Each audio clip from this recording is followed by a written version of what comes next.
Our application is working, but I'm not quite happy with this implementation. There is so much going on in this method. If another developer looks at this code, they can't tell quickly what is going on here. They have to read every line of this method. We want our code to be so clean and self-explanatory, like telling a story. So what are we trying to do in this method? Two things. One is populating the genres, and the other is populating the movie.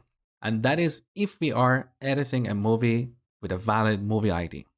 So we want to break this method, component did mount, into two methods, populate genres and populate movie. Let me show you. So let's create a new method, populate genres. Here I'm gonna cut these first two lines and move them in our new method.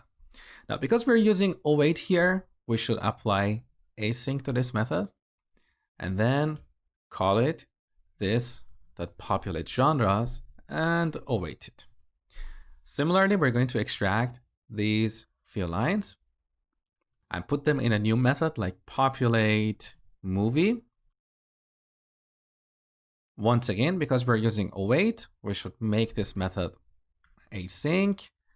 And finally, back to our component did mount. Here we call this.populate movie and await it. So now our code is telling a story. When we look at component did mount, we know that there are two things that should happen. One is populating the genres, the other is populating the movie. The details of these operations are somewhere else. They're not polluting this method. So if there is something wrong with populating the movie form, we just go and look at this method. That is better. There is one more thing we can improve here. This try catch block in the middle is kind of ugly.